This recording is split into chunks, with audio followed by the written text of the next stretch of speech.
Hi guys, welcome to the channel. My name is JD. सो आज के session में बात करने वाले हैं कि हम यूज़र मैनेजमेंट कैसे कर सकते हैं लिनक्स ऑपरेटिंग सिस्टम यूजिंग एनसिबल। और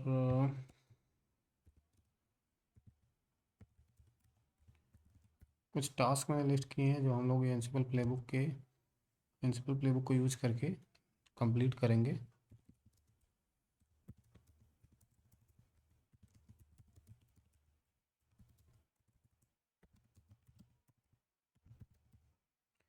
तो पहला जो हमारा टास्क होगा वो यूज़र क्रिएशन होगा, मतलब हमको यूज़र ऐड करेंगे, ठीक है। और यूज़र डिलीट करेंगे, यूज़र को किसी ग्रुप में ऐड करेंगे, पासवर्ड रीसेट करेंगे उसका, या फिर अगर पासवर्ड नहीं सेट है तो उसको सेट करेंगे।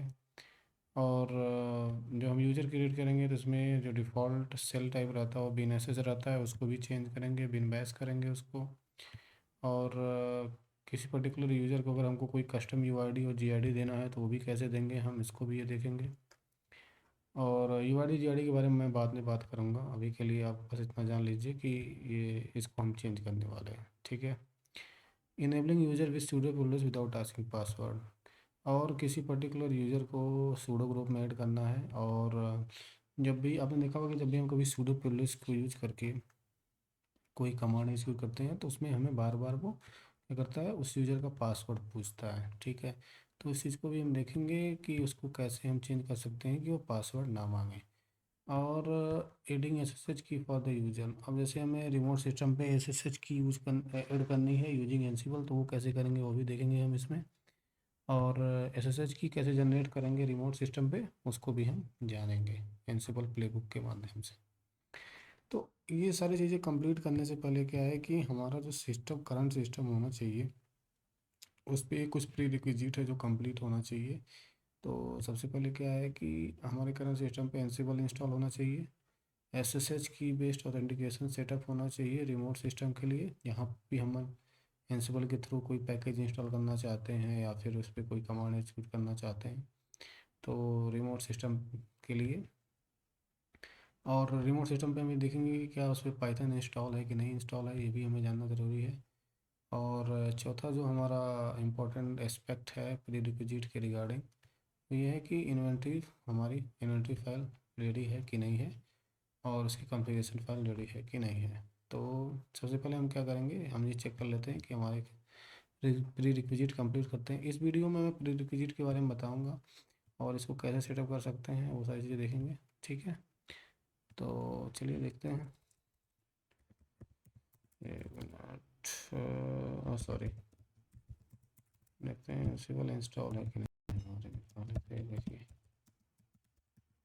सिबल सिबल इंस्टॉल है। दूसरी प्री रिक्विजिट है हमारी एसएसएच की बेस्ड ऑथेंटिकेशन सेटअप। तो उसके पहले हम जान लेते हैं कि एसएसएच की ऑथेंटिकेशन सेटअप हम कैसे कर सकते हैं। एक तो होता है, दो तरीके हैं इसके। पहला ये कि हम यहाँ से कमांड के थ्रू करें, तो जो कमांड है वो हम यूज करेंगे एसएसएच की, sorry, SSH copy -id and then the username of remote system, then the IP address of remote system।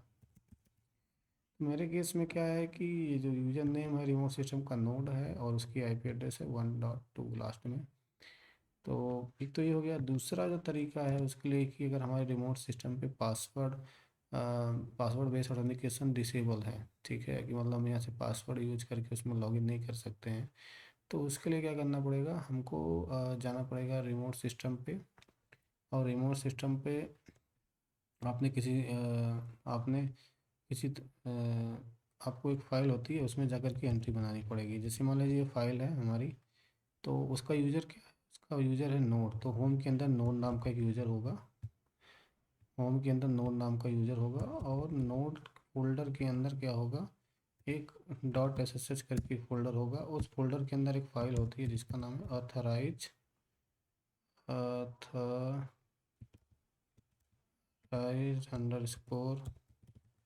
Keys करके एक फ़ाइल होती है। उसके अंदर हमें करंट सिस्टम की जो पब्लिक की है उसका कंटेंट ऐड करना होगा।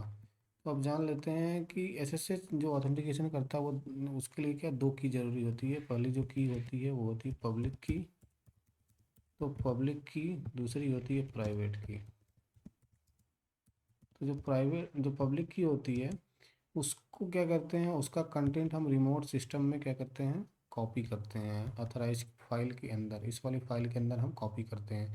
तो एक तो होता है कि मैनुअली हम इसका पब्लिक की का कंटेंट कॉपी करें और इसको इसमें ले जा करके इसमें ऐड कर दें, और दूसरा तरीका होता है ये जो कमांड होती है वो कमांड के थ्रू करें। ठीक है।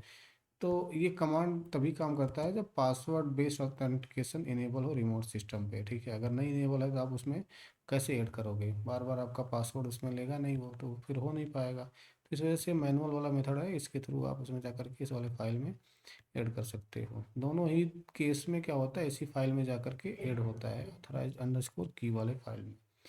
और और जिस भी रिमोट सिस्टम पे लॉगिन करना होता है उसमें पब्लिक की का कंटेंट ही फाइल का कंटेंट कॉपी करते हैं, प्राइवेट की हमारे लोकल सिस्टम पे रहती है। तो ये तो हो गया, इसके बारे में बताया मैंने। और ये होता है कि रिमोट सिस्टम पे हमारा जो है पाइथन वगैरह इंस्टॉल होना चाहिए, जो कि इम्पोर्टेंट चीज़ है। अगर पाइथन नहीं इंस्टॉल्ड है तो फिर आप जो है क्या करोगे, रिमोट सिस्टम पे एनसीओएल की कमांड एग्जीक्यूट नहीं कर पाओगे किसी भी तरीके से। और इसमें से भी मतलब दोनों की इम्पोर्टेंट है, अगर ये इसमें से एक भी की नहीं है तो आप एस एस एच की बेस्ड ऑथेंटिकेशन इस्टेब्लिश नहीं कर पाओगे। तो ये हो गया। तो चलिए हम इसको इस वाले कमांड को यूज़ करके क्या करते हैं, ऐड करते हैं।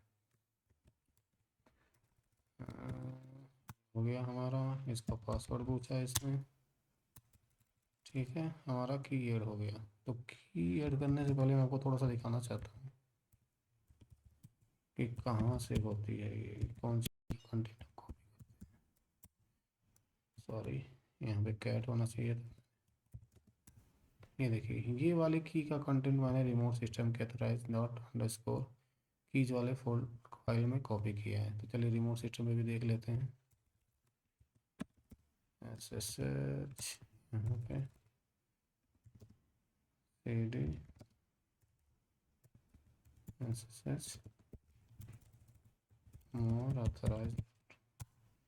यहाँ पे देखिए ये वाली मैंने कॉपी करी है। ठीक है, ये वाली की मैंने कॉपी की है। और यहाँ पे भी, सॉरी, यहाँ पे आप देखोगे तो इसमें भी रूट बेस मशीन लिखा हुआ है और इस वाले में भी रूट बेस मशीन लिखा हुआ है। ठीक है, तो इस तरीके से हमने क्या किया, इस कॉपी कर दिया और हमारा एसएसएच की बेस्ड ऑथेंटिकेशन भी इस्टेब्लिश हो गया। तो यहाँ तक हो गया। अब आ जाते हैं पाइथन का वर्जन चेक कर लेते हैं, रिमोट सिस्टम पे इंस्टॉल है कि नहीं है। यहाँ पे, सॉरी, एसएच, यहाँ पे बनना था मेरे को। तो पाइथन पाइथन 3 शायद है।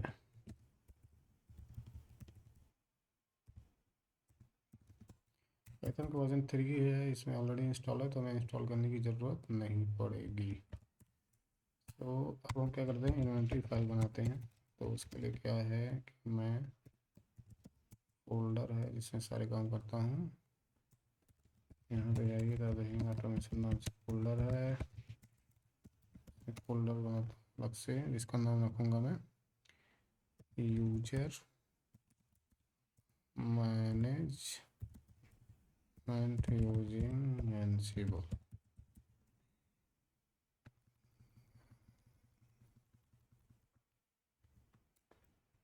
ठीक है, यहाँ पे आपको सबसे पहले बनानी पड़ेगी जो फाइल है वो कॉन्फ़िगरेशन वाली फाइल।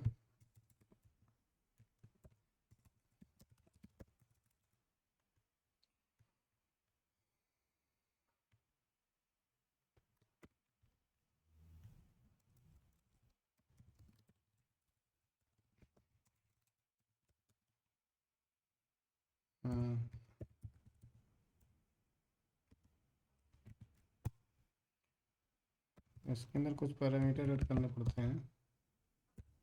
तो ये हो गया डिफ़ॉल्ट्स करके, और यहाँ पे इन्वेंट्री फाइल का पाथ देना पड़ता है। पहले इन्वेंट्री बना लेते हैं, फिर इसको पाथ दे देंगे। इन्वेंट्री का नाम, इन्वेंट्री फाइल का नाम मैंने यहाँ पे लिया है HFSTS होस्ट, और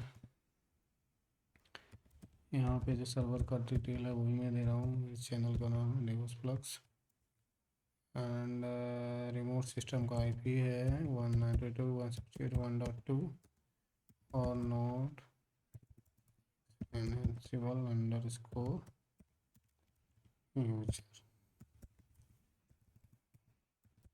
ये मैं रिमोट सिस्टम का यूज़र का नेम दे रहा हूँ, ठीक है। तो यहाँ पे ये हो गया, कर दिया। अब इसको क्या करते हैं, टेस्ट करने के पहले इन्वेंट्री का पाथ ऐड कर देते हैं। ansible.csv यहाँ पे। अब एनसिबल की मैं एड हॉक कमांड चलाऊंगा टेस्ट करने के लिए, क्या हमारा एनसिबल रिमोट सिस्टम पे कनेक्ट कर पा रहा है कि नहीं। तो उसके लिए एक कॉमन जो होता है एड हॉक कमांड, मॉड्यूल ने यहाँ पे यूज किया एनसिबल, देन मॉड्यूल का नाम पिंग, और फिर मैं सर्वर का डिटेल्स, ठीक है। यहाँ पे आप देख पा रहे हो कि we are successfully able to make the connection on remote system, ठीक है। हम रिमोट सिस्टम पे कनेक्शन इस्टेब्लिश कर पा रहे हैं एनसिबल के द्वारा, ठीक। तो इस वीडियो में इतना ही, फिर हम नेक्स्ट वीडियो में बात करेंगे कि हम एनसिबल प्लेबुक कैसे क्रिएट करेंगे, और इसके उसकी बेस्ट प्रैक्टिसेस क्या हैं, और जितने भी चीज़ें हैं उसको मैंने बताया आपको, वो सारी चीज़ें मैं कवर करूँगा। चलिए ठीक है, इस वीडियो में अभी तक के लिए इतना ही, मिलते हैं नेक्स्ट वीडियो में। और please don't forget to subscribe my channel.